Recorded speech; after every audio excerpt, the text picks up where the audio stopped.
ദൈവനാമം മഹത്വപ്പെടുമാറാകട്ടെ. 2025 മെയ് 24 ശബത് ലോകമെമ്പാടുമുള്ള വെല്ലുവിളികൾ നേരിടുന്ന കുട്ടികൾക്കുള്ള പ്രാർത്ഥനാ ദിനമായി ആചരിക്കുകയാണ്. അപ്പോൾ അന്നത്തെ പരിപാടികളെല്ലാം, അതായത് ശുശ്രൂഷകളെല്ലാം തന്നെ ദൈവനാമത്വത്തിനായി നിങ്ങൾ സമർപ്പിക്കുക. പ്രസംഗം, കുട്ടികൾക്കുള്ള പ്രസംഗം നിങ്ങൾക്ക് മുതിർന്നവർ കുട്ടികൾക്ക് കൊടുക്കുക. വെല്ലുവിളി നേരിടുന്ന കുട്ടികളെ ആശ്വസിപ്പിക്കുന്ന തരത്തിലുള്ള പ്രസംഗം നിങ്ങൾ നൽകുക.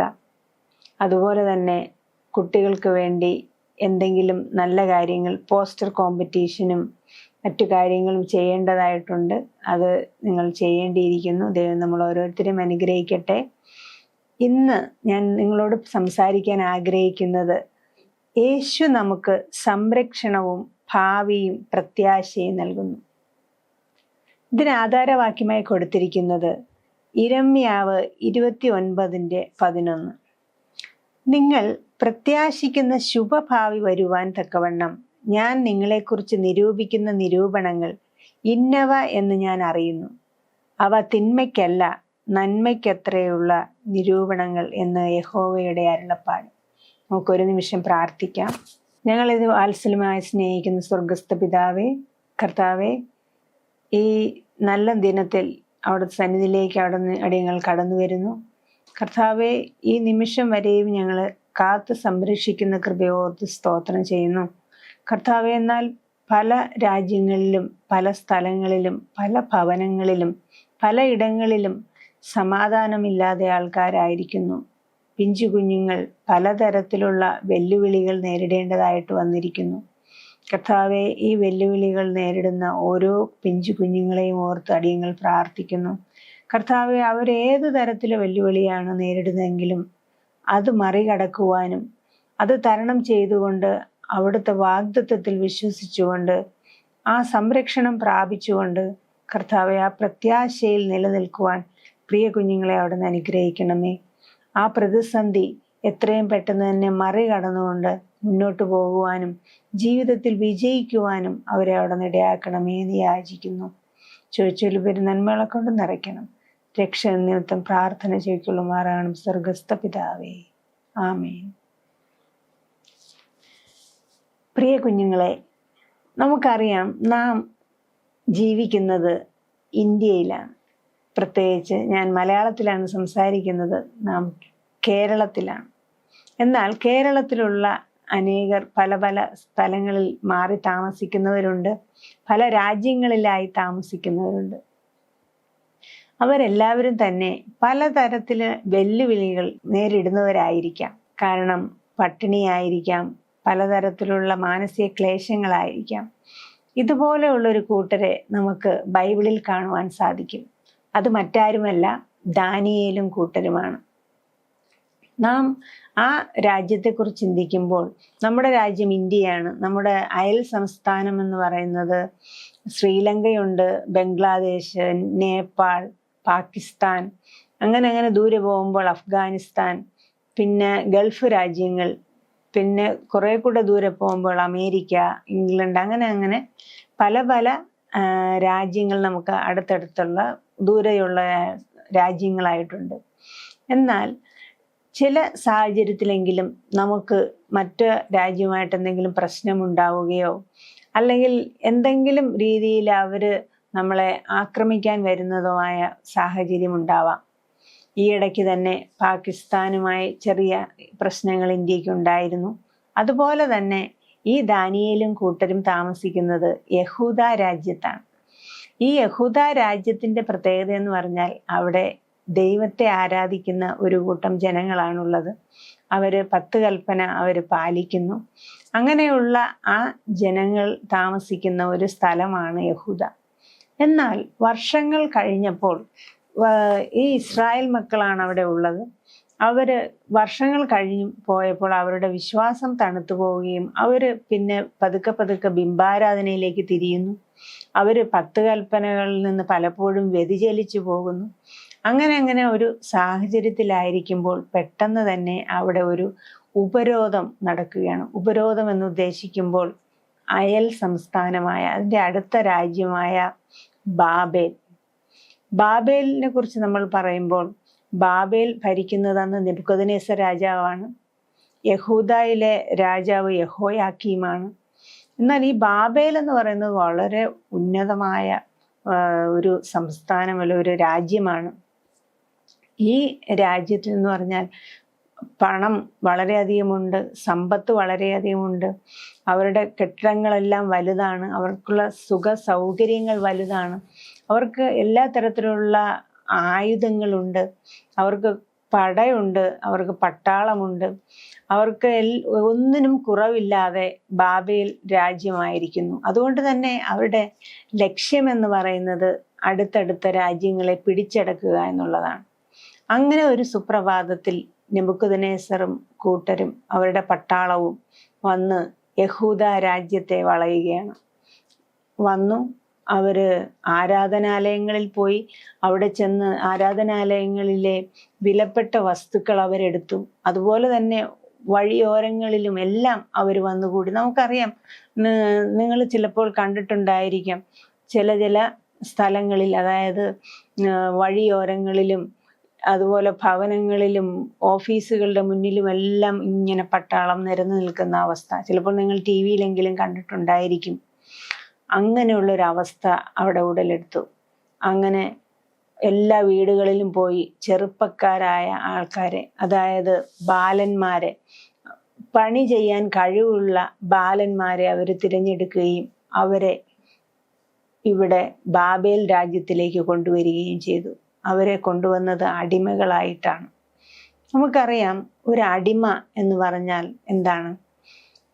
ഒന്നും സ്വന്തമായി ചിന്തിക്കാനോ പ്രവർത്തിക്കാനോ സാധിക്കാത്ത ഒരവസ്ഥ. അതുപോലെ അടിമകളായിട്ട് കൊണ്ടുവന്ന ഒരു ബാലനായിരുന്നു ദാനിയേലും ദാനിയേലിന്റെ കൂടെ ഹനന്യാവ്, മീശായേൽ, അസര്യാവ്, ഇവരെല്ലാവരും ഉണ്ടായിരുന്നു. അങ്ങനെ കുറെ പേര്, ഇവർ മാത്രമല്ല മറ്റനേകരുണ്ടായിരുന്നു. എന്നാൽ രാജാവ് പെട്ടെന്നൊരു കാര്യം പറയുന്നു, നമുക്ക് കൊട്ടാരത്തിലെ പരിചാരകരായിട്ട് കുറച്ച് അടിമകളെ ആവശ്യമുണ്ട്. എന്നാൽ ഈ കൊട്ടാരത്തിലെ പരിചാരന്മാരായിട്ടുള്ള ആൾക്കാർക്ക് ചില പ്രത്യേകതകൾ അവർക്ക് ആവശ്യമാണ്. അതായത് അവർ അംഗഭംഗമില്ലാത്തവരായിരിക്കണം, അവർ സുന്ദരന്മാരായിരിക്കണം, സകല ജ്ഞാനത്തിലും നിപുണരായിരിക്കണം, അറിവിൽ സമർത്ഥരായിരിക്കണം, വിദ്യാപരിജ്ഞാനികളായിരിക്കണം, രാജധാനിയിൽ പരിചരിക്കാൻ യോഗ്യരായിട്ടുള്ള ആളുകളായിരിക്കണം. അങ്ങനെ എല്ലാവിധ കഴിവുകളും ഉള്ള ആൾക്കാരെ വേണം ഈ കൊട്ടാരത്തിനകത്ത് പരിചരിക്കുവാൻ ആക്കുവാൻ. അപ്പോൾ തന്നെ ഈ ഏൽപ്പിച്ച ആള് വളരെയധികം എല്ലാവരും തിരഞ്ഞ് കണ്ടുപിടിച്ചു കുറച്ചു പേരെ. ആ കൂട്ടത്തിലുള്ളതായിരുന്നു ഈ ദാനിയേലും കൂട്ടരും. ദാനിയേലും ഹനന്യാവും മീശായേലും അസര്യാവും. അവരെ കൊണ്ടുവന്നു, കൊട്ടാരത്തിൽ കൊണ്ടുവന്നു. അവരുടെ പേരുകൾ മാറ്റി. ദാനിയേലിന് ബെൽശസ്സർ എന്നും, ഹനന്യാവിന് ശദ്രക്കെന്നും, മീശായേലിന് മേശക്കെന്നും, അസര്യാവിന് അബേദ്നെഗോ എന്നും പേര് നൽകി. ഈ പേരുകൾ നൽകി ആദ്യം പേര് മാറ്റി. പിന്നെ അവർക്കുള്ള ഭക്ഷണം, രാജഭോജനം കഴിക്കുവാൻ അവരോട് നിർദ്ദേശിക്കുന്നു. എന്നാൽ ഈ ദാനിയേലും കൂട്ടരും മാത്രം രാജഭോജനം അവർക്ക് വേണ്ടെന്ന് അവർ പറയുന്നു. ഞങ്ങൾക്ക് രാജഭോജനം വേണ്ട. എന്തായിരിക്കും കാരണം? ആ രാജ്യത്ത് അവര് ആചരിക്കുന്നത്, അവര് യഹോവയെ അല്ല അവര് ആരാധിക്കുന്നത്, അവര് ബിംബാരാധികളായിരുന്നു. അതുപോലെ തന്നെ ദൈവം പറഞ്ഞിട്ടുണ്ട്, ചിലതൊക്കെ ശുദ്ധമാണ്, ചിലതൊക്കെ അശുദ്ധമാണെന്ന്. എന്നാൽ ആ അശുദ്ധമായ കാര്യങ്ങളും കൂടി അവർ ഭക്ഷിക്കുന്നുണ്ടായിരുന്നു, കുടിക്കുന്നുണ്ടായിരുന്നു. അതുകൊണ്ട് തന്നെ അങ്ങനെയുള്ളതൊന്നും വേണ്ട എന്ന് പറഞ്ഞ് ഇവർ ശാഖപദാർത്ഥവും ആണ് കഴിച്ചത്. അതായത് പരിപ്പും വെള്ളവും മാത്രമാണ് അവർ ആഹാരമായി കഴിച്ചത്. അങ്ങനെ ആ ഒരു നാട്ടില് അവർ വളരെയധികം പ്രയാസത്തിൽ, ഒരു സ്വാതന്ത്ര്യമില്ലാതെ അവിടെ തന്നെ ആയിരുന്നു. കാരണം അവരവിടെ വന്നത് ഒരു വിനോദത്തിനായിട്ടല്ല, അവര് മാതാപിതാക്കളെ ഉപേക്ഷിച്ചാണ് അവിടെ വന്നിരിക്കുന്നത്. ഒരു കൂട്ടുകാരോടൊപ്പമല്ല അവർ വന്നത്, ഒരു ജോലിക്കായിട്ടല്ല അവർ വന്നത്. അവർ വന്നത് അടിമകളായിട്ടാണ്, സ്വാതന്ത്ര്യം നഷ്ടപ്പെട്ടവരായിട്ടാണ്. അപ്പോൾ അവിടെ ആയിരുന്നുകൊണ്ട് ദാനിയേലും കൂട്ടരും ചിന്തിക്കാൻ തുടങ്ങി. കാരണം അവർ കുറേ നാളായിട്ട് അവരുടെ നാട്ടില് അനുസരണക്കേട് കണ്ടുവരുന്ന ഒരു സ്ഥലമായിരുന്നു യഹൂദ. അതുകൊണ്ട് തന്നെ ഇവിടെ ദൈവത്തിന് വേണ്ടി ഉറച്ചു നിൽക്കാൻ അവർ തീരുമാനമെടുക്കുന്നു. അതിൻ്റെ ഫലമായാണ് അവർ ദൈവത്തെ മാത്രമേ ആരാധിക്കുകയുള്ളൂ, ദൈവം പറഞ്ഞ ആഹാരം മാത്രമേ ഭക്ഷിക്കുകയുള്ളൂ എന്ന് തീരുമാനമെടുക്കുന്നത്. ഇവിടുത്തെ സംസ്കാരവും ഇവിടുത്തെ ഭക്ഷണ രീതികളൊന്നും അവർക്ക് ചേർന്നതായിരുന്നില്ല. എന്നാൽ ദൈവം വിശ്വസ്തനായിരുന്നു. ദൈവം ഇവരുടെ പ്രാർത്ഥന കേൾക്കുകയും ഇവർക്ക് ഒരു പ്രത്യാശ നൽകുകയും ചെയ്യുന്നു. അതാണ് നമ്മൾ യിരെമ്യാവ് 29:11 വായിച്ചത്. കാരണം ഇവരുടെ ഈ കഷ്ടപ്പാടും ബഹളവും എല്ലാം കണ്ടുകൊണ്ട് ദൈവം തൻ്റെ പ്രവാചകനായ യിരെമ്യാവിലൂടെ അവർക്ക് ഒരു പ്രത്യാശ, ഒരു വാഗ്ദത്തം അവർക്ക് അവിടെ നൽകുകയാണ്. അതൊന്നുകൂടെ ഞാൻ വായിക്കാൻ ആഗ്രഹിക്കുന്നു. നിങ്ങൾ പ്രത്യാശിക്കുന്ന ശുഭഭാവി വരുവാൻ തക്കവണ്ണം ഞാൻ നിങ്ങളെക്കുറിച്ച് നിരൂപിക്കുന്ന നിരൂപണങ്ങൾ ഇന്നവ എന്ന് ഞാൻ അറിയുന്നു. അവ തിന്മയ്ക്കല്ല നന്മയ്ക്കത്രയുള്ള നിരൂപണങ്ങളെന്ന് യഹോവയുടെ അരുളപ്പാട്. നമുക്ക് തിന്മയ്ക്കല്ല നന്മയ്ക്കായുള്ള ആ പ്രത്യാശ, ആ ഒരു ശുഭഭാവി നമുക്ക് വരുവാൻ വേണ്ടിയിട്ട് അത് തിന്മയ്ക്കല്ല, അത് നന്മയ്ക്കുള്ള നിരൂപണങ്ങളാണ് ദൈവം നമ്മെക്കുറിച്ച് ചിന്തിച്ചു കൊണ്ടിരിക്കുന്നത്.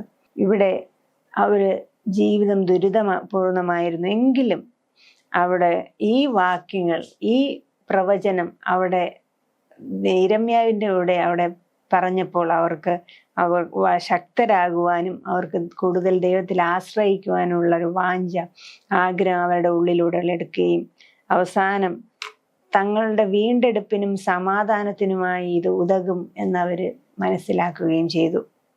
സ്വന്തം രാജ്യത്ത് പ്രശ്നമായതുകൊണ്ട് നമ്മുടെ രാജ്യത്തിലേക്ക് വന്ന ആരെങ്കിലും നിങ്ങൾക്കറിയാമോ? തീർച്ചയായും നിങ്ങൾക്കറിയാമായിരിക്കും.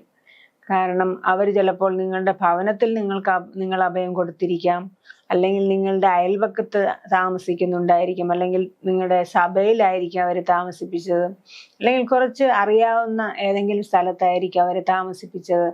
അങ്ങനെയുള്ള ഒരു കൂട്ടരായിരുന്നു യഹൂദന്മാർ. ഈ യഹൂദന്മാര് പണ്ട് AD 68 മട്ടാഞ്ചേരിയിൽ വന്നതായിട്ട് ചരിത്രം രേഖപ്പെടുത്തുന്നു.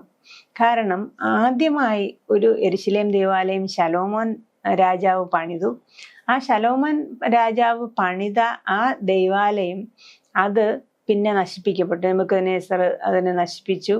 അത് എനിക്ക് തോന്നുന്ന BC 603 ശലോമോൻ രാജാവ് പണിത ആ ദൈവാലയം നെബൂഖദ്നേസർ നശിപ്പിക്കുന്നു. അതിനുശേഷം പിന്നെ റോമൻ ഭരണകൂടം, അതായത് AD 70 യെരുശലേം ദേവാലയം പിന്നെ അത് പുതുക്കി പണിതിട്ട് രണ്ടാമത്തെ ദൈവാലയമാണ് ഈ ലോകത്ത് ജീവിച്ചിരുന്ന സാഹചര്യത്തിൽ രണ്ടാമത്തെ യെരുശലേം ദേവാലയമാണ് അവിടെ ഉണ്ടായിരുന്നത്. ഈ രണ്ടാമത്തെ യെരുശലേം ദേവാലയവും പിന്നെ നശിപ്പിക്കപ്പെട്ടു. അത് യേശു പ്രവചിച്ചിരുന്ന കാര്യവുമാണ്. അങ്ങനെ ഈ രണ്ടാമത്തെ യെരുശലേം ദേവാലയം നശിപ്പിച്ചത് AD 70 ടൈറ്റസ് ചക്രവർത്തി, റോമൻ ചക്രവർത്തിയായ ടൈറ്റസിന്റെ നേതൃത്വത്തിലാണ് നശിപ്പിച്ചത്. ആ നശിപ്പിച്ച സാഹചര്യത്തിലും ആ കാലഘട്ടത്തിലും യഹൂദന്മാർ പലയിടത്തായിട്ട് ഇവർക്ക് ചിതറിപ്പോകേണ്ടതായിട്ട് വന്നു.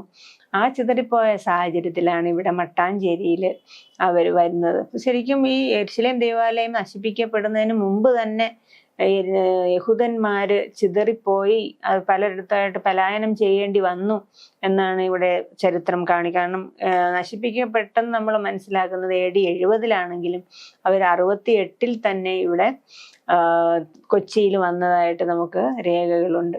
അപ്പൊ അതുകൊണ്ട് തന്നെ ഭയങ്കര പീഡനം വരുമ്പോൾ, നമുക്ക് ഈ രാജ്യത്തിലായാലും ഭയങ്കര പീഡനം വരുമ്പോൾ നമുക്ക് ഇവിടെ നിൽക്കാൻ നമ്മൾ വേറൊരു സ്ഥലത്തേക്ക് നമ്മൾ മാറിപ്പോകും.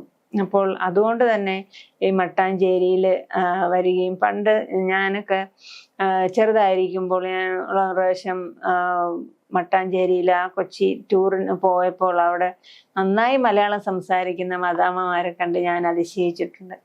അപ്പോൾ ഇപ്പം ശരിക്കും പിന്നെ അത് 1948 ആണെന്ന് തോന്നുന്നു ഈ ഇസ്രായേൽ രാജ്യം വീണ്ടും അത് പുനരുദ്ധീകരിച്ച് അത് വീണ്ടും പഴയ സ്ഥിതിയിലേക്ക് വന്നപ്പോൾ കുറേ യഹൂദന്മാർ ഇവിടെ നിന്നും പലായനം തിരിച്ച് സ്വന്തം നാട്ടിലേക്ക് പോയി. എന്നാൽ സ്വന്തം നാട്ടിലും ഇപ്പോൾ അവർ മലയാളികളായിട്ട് തന്നെ ജീവിക്കുന്ന അനേകരുണ്ട്. അപ്പോൾ ഈ രാജ്യം ശരിക്കും അവർക്ക് നല്ലൊരു അഭയം കൊടുത്തു എന്ന് നമുക്ക് മനസ്സിലാക്കാൻ സാധിക്കുന്നു. ഇതുപോലെ തന്നെ ഇപ്പോൾ പലതരത്തിലുള്ള വിഷമങ്ങൾ നേരിടുന്നവരുമുണ്ട്. അവർക്കും ശരിക്കും ദൈവം വാഗ്ദത്തങ്ങൾ കൊടുത്തിട്ടുണ്ട്. നമുക്കൊരു വാക്യം വായിക്കാം. ആമോസിന്റെ പ്രവചനം 9-ാം അധ്യായം അതിൻ്റെ 14-ഉം 15-ഉം വാക്യം. അപ്പോൾ ഞാൻ എൻ്റെ ജനമായ ഇസ്രായേലിന്റെ പ്രവാസികളെ മടക്കി വരുത്തും. ശൂന്യമായി പോയിരുന്ന പട്ടണങ്ങളെ അവർ പണിത് പാർക്കുകയും മുന്തിരിത്തോട്ടങ്ങൾ ഉണ്ടാക്കുകയും തോട്ടങ്ങൾ ഉണ്ടാക്കി അവയുടെ ഫലം അനുഭവിക്കുകയും ചെയ്യുമെന്ന് ഇവിടെ പറഞ്ഞിരിക്കുന്നു. എത്ര തന്നെ പ്രവാസത്തിൽ നമ്മൾ ആയിരുന്നാലും അതിൽ നിന്ന് മടക്കി വരുത്തും എന്ന് പറഞ്ഞിരിക്കുന്ന ദൈവം നമ്മളോടൊപ്പമുണ്ട്. അപ്പോൾ ഈ ഇന്നത്തെ സാഹചര്യത്തിലും പലതരത്തിലുള്ള വെല്ലുവിളികൾ നേരിടുന്നവരുണ്ട്. കണക്ക് പ്രകാരം 10 കുട്ടികളിൽ 4 പേര് ഇതുപോലെയുള്ള വെല്ലുവിളികൾ നേരിടുന്നു എന്നാണ് പറയപ്പെടുന്നത്. അതായത് ഒന്നുകിൽ അവര് എന്തെങ്കിലും കാരണത്താൽ തങ്ങളുടെ മാതാപിതാക്കളിൽ നിന്ന് അകന്ന് താമസിക്കുന്നവരായിരിക്കാം. ഇപ്പം നമ്മൾ നോക്കുമ്പോൾ പല രാജ്യങ്ങളിലും പലതരത്തിലുള്ള വെല്ലുവിളിയുണ്ട്. ഉദാഹരണത്തിന് Sudan, Syria, Venezuela, Congo, Myanmar, Afghanistan, Ukraine, ഇവിടെ എല്ലാം തന്നെ ഇപ്പം പ്രശ്നങ്ങൾ നേരിട്ടുകൊണ്ടിരിക്കുകയാണ്. അവിടുത്തെ കുട്ടികൾ വളരെയധികം പ്രശ്നങ്ങൾ, മാതാപിതാക്കൾ എല്ലാവരും തന്നെ പലതരത്തിലുള്ള വെല്ലുവിളികൾ അവിടെ നേരിട്ടുകൊണ്ടിരിക്കുകയാണ് നമുക്ക് മനസ്സിലാക്കുവാൻ സാധിക്കും. എന്തൊക്കെയായിരിക്കും ഇവർ നേരിടുന്ന വെല്ലുവിളികൾ?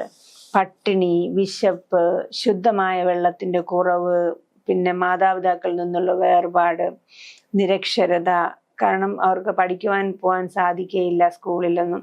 അവരുടെ നിരക്ഷരത അവരെ ചിലപ്പോൾ ബാധിക്കും.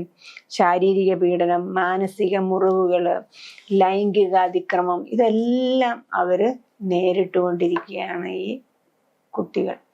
അങ്ങനെയുള്ള പല പല വെല്ലുവിളികൾ.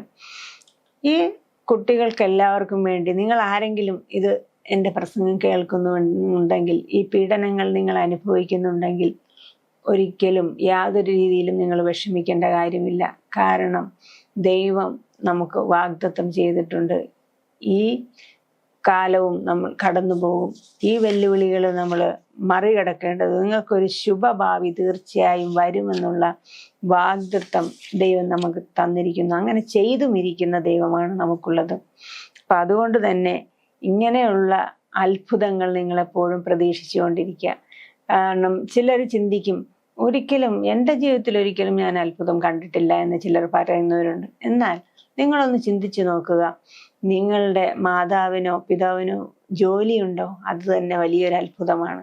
കാരണം ജോലിയില്ലാത്ത എത്രയോ മാതാപിതാക്കളുണ്ട് ഈ ലോകത്ത്. എത്ര തന്നെ വിദ്യാഭ്യാസം നേടിയാലും അവർക്ക് ഒരു ജോലി ലഭിക്കണമെന്നില്ല.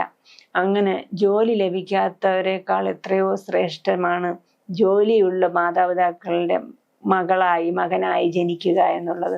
അതുതന്നെ വലിയൊരു അത്ഭുതമാണ്. അതുപോലെ തന്നെ നമുക്ക് സംരക്ഷണം തരുന്ന ഒരു രാജ്യത്ത് ജീവിക്കുക എന്നുള്ളത് വലിയൊരു അത്ഭുതമാണ്. ചിലപ്പോൾ നിങ്ങൾ ചിന്തിക്കും, ഒരു മാജിക്ക്, ഒരു മജീഷ്യൻ കാണിക്കുന്നതായിരിക്കും വലിയ അത്ഭുതമെന്ന്. പക്ഷെ അതൊന്നുമല്ല അത്ഭുതം. നമ്മെ നിത്യം പോറ്റി പുലർത്തുന്നത് തന്നെ ഒരു അത്ഭുതമാണ്.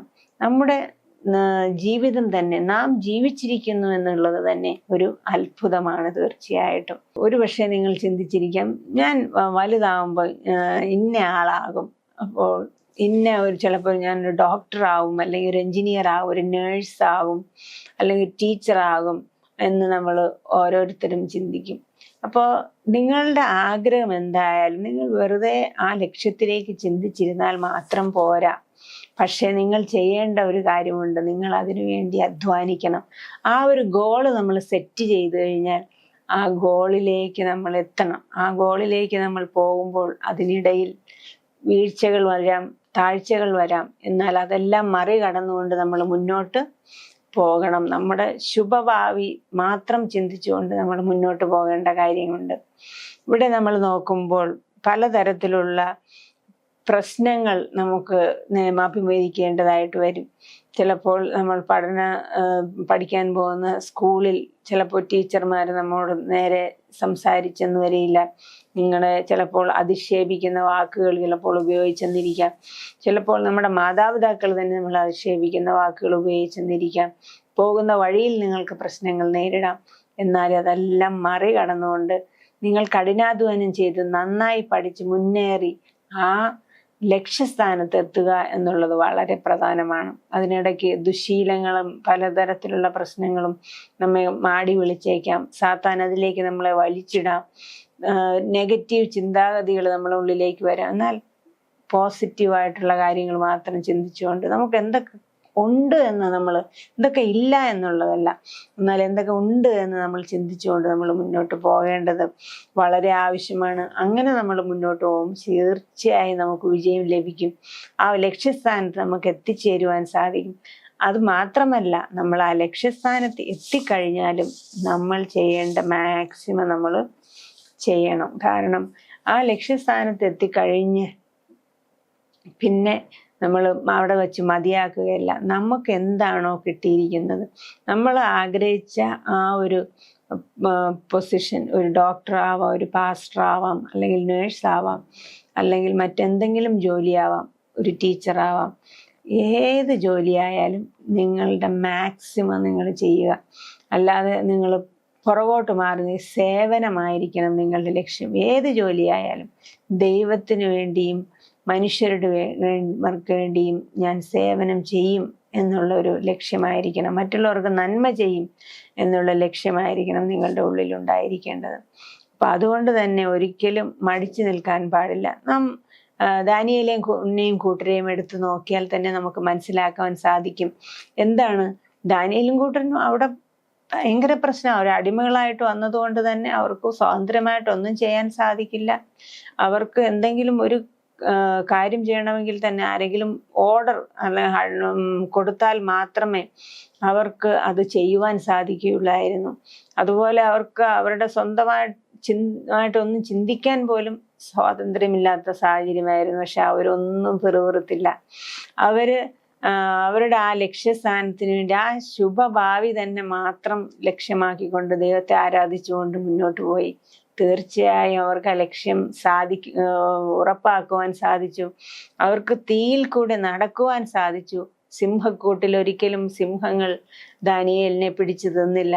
എന്നാൽ ദാനിയേൽ ആ നെബൂഖദ്നേസർ രാജാവിന്റെ കൊട്ടാരത്തിൽ തന്നെ വലിയ ഉദ്യോഗസ്ഥനായി മാറുകയും ചെയ്തു. അപ്പൊ അതുകൊണ്ട് തന്നെ നാം ദാനിയേലിനെയും കൂട്ടരെയും ഉദാഹരണമായി എടുത്ത് പീഡനങ്ങൾ പലതരത്തിലുള്ള, നമ്മൾ പ്രതീക്ഷിക്കാത്ത, ആരോടും പറയാൻ പറ്റാത്ത, ആരോടും പങ്കുവയ്ക്കാൻ സാധിക്കാത്ത തലത്തിലുള്ള പീഡനങ്ങൾ ചിലപ്പോൾ നമുക്ക് നേരിടേണ്ടതായിട്ട് വരാം. എന്നാൽ അതിലൊന്നും നമ്മൾ താളടിയായി പോകാൻ പാടില്ല. അതെല്ലാം നമ്മൾ മറികടന്നുകൊണ്ട് നമ്മൾ മുന്നോട്ട് പോകേണ്ടത് വളരെ ആവശ്യമാണ്. അതുപോലെ തന്നെ നാം ഈ ലോകത്തായിരിക്കുമ്പോഴാണ് ഈ പ്രശ്നങ്ങളും പ്രതികൂലങ്ങളും രോഗവും ദുഃഖവും കണ്ണുനീരും എല്ലാം നമ്മുടെ ഈ ലോകത്തിലുണ്ട്. എന്നാൽ ഇതൊന്നുമില്ലാത്തൊരു ലോകത്തേക്കാണ് ദൈവം നമ്മളെ ക്ഷണിക്കുന്നത്, സ്വർഗം. നാം ചിലപ്പോൾ സ്വർഗത്തെ പറ്റി ചിന്തിക്കുമോ, എന്തിനാണ് സ്വർഗത്തിലൊക്കെ പോകുന്നത്, അതിൻ്റെ ആവശ്യമുണ്ടോ? പക്ഷേ സ്വർഗത്തിൽ നമുക്ക് സമാധാനമുണ്ട്. ഇവിടെ നിങ്ങളുടെ സമാധാനം കെടുത്തുന്നത് എന്താണോ അവിടെ അതൊന്നുമില്ല. അവിടെ സമാധാനം കെടുത്തുന്നതായിട്ടൊന്നുമില്ല, സന്തോഷം കെടുത്തുന്നതായിട്ടൊന്നുമില്ല. അവിടെ ദുഃഖമില്ല, മുറവിളിയില്ല, അവിടെ രോഗമില്ല, അവിടെ മരണമില്ല, അവിടെ ഒരു പ്രയാസവുമില്ല. ദൈവത്തോടൊപ്പം എന്നും സന്തോഷമായി കഴിയാം. എന്നാൽ അങ്ങനെ കഴിയണമെങ്കിൽ നമുക്ക് ചെയ്യേണ്ടതായിട്ടുള്ള ചില കാര്യങ്ങളുണ്ട് നമ്മുടെ ജീവിതത്തിൽ. നമ്മുടെ യേശുവിനെ രക്ഷിതാവായിട്ട് നമുക്ക് സ്വീകരിക്കേണ്ട ആവശ്യമുണ്ട്. നമുക്കറിയാം, നാം നോക്കുമ്പോൾ നമ്മുടെ സഭയുടെ പേര് തന്നെ എന്താണ്? Seventh day Adventist church. അതിൻ്റെ അർത്ഥമെന്ന് പറയുന്നത് 7ാം ദിന പുനരാഗമന കാംക്ഷികൾ. അതായത് യേശു വീണ്ടും വരുമെന്ന് വിശ്വസിക്കുന്ന കൂട്ടരാണ് സെവൻത് ഡേ അഡ്വന്റിസ്റ്റുകാർ. അതുകൊണ്ട് തന്നെ നമുക്ക് യേശു വീണ്ടും വരുന്നതിൻ്റെ പ്രത്യാശയിൽ നമുക്കായിരിക്കാം. അത് മാത്രം ലക്ഷ്യമാക്കി നമുക്ക് മുന്നോട്ട് പോകാം. അപ്പോസ്തലനായ പൗലോസ് ഇപ്രകാരം പറയുന്നു: ഭാഗ്യകരമായ പ്രത്യാശ. എന്താണ് ഭാഗ്യകരമായ പ്രത്യാശ എന്ന് പറയുന്നത്? തീത്തോസ് 2-ാം അധ്യായം 12-ാം വാക്യത്തിൽ പറയുന്നു, യേശു ക്രിസ്തുവിന്റെ തേജസ്സിന്റെ പ്രത്യക്ഷത തന്നെയാണ് ആ പ്രത്യാശ, ആ ഭാഗ്യകരമായ, അതായത് യേശുവിന്റെ 2-ാം വരവാണ് ആ ഭാഗ്യകരമായ പ്രത്യാശ. നാം സ്വർഗത്തിൽ പോകും, കാരണം നാം നല്ല പ്രവൃത്തികൾ ചെയ്യും, നല്ലത് മാത്രം ചെയ്യും, കൽപ്പനകൾ പാലിക്കും, യേശുവിനെ രക്ഷകനായി സ്വീകരിക്കും. അങ്ങനെയുള്ള ആ പാതയിൽ, ശരിയായ പാതയിൽ നമ്മൾ പോയി കഴിയുമ്പോൾ തീർച്ചയായും സ്വർഗം നമുക്ക് ലഭിക്കും. ആ സ്വർഗത്തിൽ പോകുമ്പോൾ അവിടെ നമുക്ക് നന്നായി ജീവിക്കുവാൻ സാധിക്കും. അവിടെ നമുക്ക് ദുഃഖമില്ലാതെ സന്തോഷത്തോടെ ജീവിക്കുവാൻ സാധിക്കും. അപ്പോൾ അതിന് സ്വീകരിക്കേണ്ട മാർഗമാണ് ഞാൻ നേരത്തെ പറഞ്ഞത്, യേശുവിനെ രക്ഷകനായി സ്വീകരിക്കുക. പിന്നെയുള്ളത് സ്നാനമേൽക്കുക എന്നുള്ളതാണ്. സ്നാനമേൽക്കുന്നത് നിങ്ങൾക്ക് എല്ലാവർക്കും അറിയാം. നമ്മുടെ ജീവിതവും മരണവും പിന്നെ വീണ്ടും ഉയർത്തെഴുന്നേൽപ്പ്, അതായത് നമ്മുടെ പഴയ മനുഷ്യൻ മരിച്ചുപോയി, പഴയതെല്ലാം ദൈവം മറക്കും. നമ്മൾ എന്ത് തെറ്റ് ചെയ്താലും, എന്ത് പാപം എത്ര കടുംചുവപ്പായാലും എന്ത് ചെയ്യും? ദൈവം അതെല്ലാം യേശുവിൻ്റെ രക്തത്താലാണ് അതെല്ലാം മായ്ച്ചു തരുന്നത്. പിന്നെ അത് കടലിൻ്റെ ആഴങ്ങളിലേക്ക് അത് ഇട്ടുകളയും. അത് ഓർക്കുക, അതിൻ്റെ ഓർമ്മ പോലും ഇല്ലാതായിക്കളയും.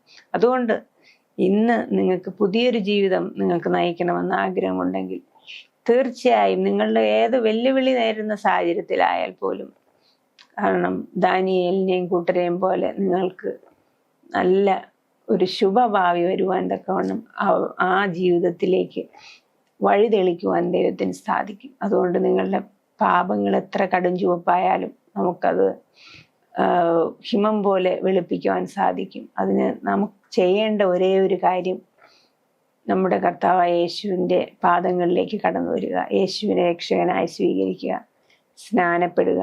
സ്നാനപ്പെടുന്ന പ്രായം നിങ്ങൾക്കായെങ്കിൽ തീർച്ചയായും നിങ്ങൾക്ക് സ്നാനപ്പെടാം. സ്നാനപ്പെട്ട് കഴിയുമ്പോൾ അത് യേശുവിനെ രക്ഷകനായി സ്വീകരിച്ച് സ്നാനപ്പെടുമ്പോൾ അത് സ്വർഗത്തിലേക്കുള്ള ഒരു ആദ്യത്തെ പടിയായിട്ട് നമുക്കത് മാറ്റുവാൻ സാധിക്കും. ആ പടിയിൽ നിങ്ങൾ മുന്നോട്ട് പോവുക. വീണ്ടും ആ സ്റ്റെപ്പ് പുറകോട്ട് പോകാതെ മുന്നോട്ട് തന്നെ പോയാൽ തീർച്ചയായും ആ സ്വർഗത്തിൽ എത്തിച്ചേരുവാൻ നിങ്ങൾക്ക് സാധിക്കും. ആ പടികൾ ദൃഢതയോടുകൂടി കയറുവാൻ നിങ്ങൾക്ക് സാധിക്കും. അങ്ങനെ മുന്നോട്ട് പോകാൻ ഞാൻ എല്ലാവരെയും ആശംസിക്കുന്നു. നിങ്ങൾ എവിടെയായാലും ആ പ്രത്യാശിക്കുന്ന ശുഭഭാവിയിലെ ആ വാഗ്ദത്തത്തെ നിങ്ങൾ അനുസരിക്കുക. ആ വാഗ്ദത്തിൽ മാത്രം വിശ്വസിക്കുക. ഏത് വെല്ലുവിളികളായാലും, ഏത് വെല്ലുവിളി നിങ്ങളിപ്പോൾ നേരിട്ടുകൊണ്ടിരിക്കുകയാണെങ്കിലും അതിൽ നിന്ന് പുറത്തു വരുവാൻ തീർച്ചയായും നിങ്ങൾക്ക് സാധിക്കും. അതിൽ യാതൊരു സംശയവുമില്ല. നിങ്ങൾ തീർച്ചയായും അതിൽ നിന്ന് പുറത്തു വരിക തന്നെ ചെയ്യും. നിങ്ങളുടെ പഴയ സ്ഥാനത്താക്കുവാൻ കഴിവുള്ള ദൃഢമായ വിശ്വാസം നിങ്ങൾക്കുണ്ടെങ്കിൽ ആ വിശ്വാസം നിങ്ങളെ രക്ഷിക്കുകയും ആ ദൈവം നിങ്ങളെ താങ്ങി വഴി നടത്തുകയും ചെയ്യും. ശരിക്കും നമുക്ക് നമ്മുടെ മുന്നിൽ 2 ദൗത്യങ്ങളാണ് ഞാനിന്ന് നിങ്ങൾക്ക് തരുവാൻ ആഗ്രഹിക്കുന്നത്. ഒന്നാമത്തത്, ഇങ്ങനെ വെല്ലുവിളികൾ നേരിടുന്ന കുട്ടികൾക്ക് വേണ്ടി പലപ്പോഴും നമുക്കൊന്നും ചെയ്യാൻ സാധിക്കുകയില്ല. അങ്ങനെയുള്ളവർക്ക് വേണ്ടി പ്രാർത്ഥിക്കുക. അവർ ഏത് വെല്ലുവിളിയാണോ നേരിട്ടുകൊണ്ടിരിക്കുന്നത്, നമ്മൾ പലതരത്തിലുള്ള വെല്ലുവിളികളെ കുറിച്ച് ഇവിടെ കണ്ടു. പട്ടിണിയായിരിക്കാം, വിശപ്പായിരിക്കാം, ശുദ്ധമായ വെള്ളത്തിൻ്റെ ആവശ്യമായിരിക്കാം, മാതാപിതാക്കളിൽ നിന്നുള്ള വേർപാടായിരിക്കാം, നിരക്ഷരതയായിരിക്കാം, ശാരീരിക പീഡനമായിരിക്കാം, മാനസിക മുറിവുകളായിരിക്കാം, ലൈംഗിക അതിക്രമമായിരിക്കാം. എന്ത് തരത്തിലുള്ള പീഡനമാണ് ആ കുഞ്ഞുങ്ങൾ അനുഭവിക്കുന്നതെന്ന് നമുക്കറിയാൻ സാധിക്കുകയില്ല. പക്ഷേ ഏത് തരത്തിലുള്ള പീഡനമായാലും അതിൽ നിന്ന് പുറത്തു കൊണ്ടുവരുവാൻ നമ്മുടെ ദൈവത്തിന് സാധിക്കും. അതിനുവേണ്ടി നമുക്ക് പ്രാർത്ഥിക്കാം. നിങ്ങൾക്ക് പറയാനുള്ള 2ാമത്തെ ദൗത്യം എന്ന് പറയുന്നത്, നിങ്ങളുടെ അടുത്ത്, അതായത് നിങ്ങളുടെ സഭയിലായിരിക്കാം, അല്ലെങ്കിൽ നിങ്ങളുടെ അയൽപക്കത്തായിരിക്കാം, അല്ലെങ്കിൽ നിങ്ങളുടെ കുറച്ച് ദൂരെ ആയിട്ട് ആരെങ്കിലും അല്ലെങ്കിൽ നിങ്ങളുടെ പരിചയത്തിൽ ആരെങ്കിലും ആയിരിക്കാം, അല്ലെങ്കിൽ നിങ്ങൾ പഠിക്കുന്ന സ്കൂളിൽ ആരെങ്കിലും ആയിരിക്കാം. ആരെങ്കിലും ഇതുപോലെ വെല്ലുവിളികൾ നേരിടുന്ന കുട്ടികൾ ഉണ്ടെങ്കിൽ അവരെ സഹായിക്കുക. ഈ മെയ് മാസം 24-ാം തീയതി, അല്ലെങ്കിൽ ആ ഒരു ആഴ്ച മെയ് മാസം 24 മുതൽ അടുത്ത ശബത് വരെ മെയ് 31 അടുത്ത ശബത് വരുന്നത്. ആ ആഴ്ചയ്ക്കുള്ളിൽ നിങ്ങൾ ഒരു വെല്ലുവിളി നേരിടുന്ന കുട്ടിയെങ്കിലും നിങ്ങൾ കണ്ടുപിടിക്കാൻ ശ്രമിക്കുക. ആ കുട്ടിയെ സഹായിക്കാൻ ശ്രമിക്കുക. ആ കുട്ടിയെ ആ വെല്ലുവിളിയിൽ നിന്ന് കുറച്ചെങ്കിലും ഒരു ആശ്വാസം കൊടുക്കുവാൻ നിങ്ങൾ ശ്രമിക്കുക. ആ കുട്ടിയിൽ ഒരു പുഞ്ചിരി വിടർത്തുവാൻ നിങ്ങൾ ശ്രമിക്കുക. അത് ചെയ്തു കഴിഞ്ഞാൽ തീർച്ചയായും അതിൻ്റെ അനുഗ്രഹം നിങ്ങൾക്ക് ലഭിക്കും. ശുഭഭാവി വരുത്തുവാൻ ആഗ്രഹിക്കുന്ന ദൈവം തീർച്ചയായും നിങ്ങളെ സഹായിക്കും. അതിൽ യാതൊരു സംശയവുമില്ല. അപ്പോൾ ഞാൻ ഈ വാക്യം ഒരിക്കൽ കൂടി വായിക്കാൻ ആഗ്രഹിക്കുന്നു. യിരെമ്യാവ് 29:11. നിങ്ങൾ പ്രത്യാശിക്കുന്ന ശുഭഭാവി വരുവാൻ തക്കവണ്ണം ഞാൻ നിങ്ങളെക്കുറിച്ച് നിരൂപിക്കുന്ന നിരൂപണങ്ങൾ ഇന്നവ എന്ന് ഞാൻ അറിയുന്നു. അവ തിന്മയ്ക്കല്ല നന്മയ്ക്കത്രയുള്ള നിരൂപണങ്ങളെന്ന് യഹോവയുടെ അരുളപ്പാട്. നമ്മുടെ ദൈവം വാഗ്ദത്തങ്ങളിൽ വിശ്വസ്തനാണ്, വാക്ക് മാറാത്തവനാണ്. ആ ദൈവത്തിൽ നമുക്ക് ആശ്രയിക്കാം. ദൈവം നമ്മൾ ഓരോരുത്തരെയും അനുഗ്രഹിക്കുമാറാകട്ടെ. ആമേൻ. നമുക്ക് പ്രാർത്ഥിക്കാം. ദൈവമേ, അവിടുത്തെ സന്നിധിയിലേക്ക് അടിയങ്ങൾ കടന്നു വരുന്നു. അവിടുന്ന് ഞങ്ങൾ അനുഗ്രഹിക്കണമേ. ഇത്രയും സമയം അവിടുന്ന് കൂടെ ഇരുന്നതിനായ സ്തോത്രം. കർത്താവെ, ഞങ്ങൾക്ക് പലതരത്തിലുള്ള വെല്ലുവിളികൾ നേരിടുന്ന കുട്ടികളെക്കുറിച്ച് കേൾക്കുവാൻ സാധിച്ചു. ഞങ്ങൾക്ക് ബൈബിളിൽ നിന്ന് അതിന് ഉദാഹരണവും ഞങ്ങൾക്ക് തന്നു കർത്താവെ. എന്നാൽ ഞങ്ങളും അതുപോലെ മറ്റുള്ളവർക്ക് വേണ്ടി പ്രാർത്ഥിക്കുവാനും വെല്ലുവിളികൾ നേരിടുന്നവർക്ക് വേണ്ടി സഹായം ചെയ്യുവാനും ആഗ്രഹിക്കുന്നു കർത്താവെ. അതിനുവേണ്ടി ഞങ്ങളെ ഒരുക്കണമേ. ഞങ്ങളുടെ കൂട്ടുകാരെ ഒരുക്കണമേ. ഞങ്ങളുടെ സഭാവിശ്വാസികളെ ഒരുക്കണമേ. ഞങ്ങളുടെ പാസ്റ്ററേയും ഞങ്ങളുടെ നേതാക്കന്മാരെയും ഒരുക്കണമേ എന്ന് യാചിക്കുന്നു. കൂടുതലായുള്ള നന്മകളെ കൊണ്ട് നിറയ്ക്കണം. എല്ലാം യേശുവിൽ കൂടെ യാചിക്കുമ്പോൾ കൃപയോടെ കേൾക്കണം. പരിശുദ്ധനായ പിതാവേ, ആമേൻ.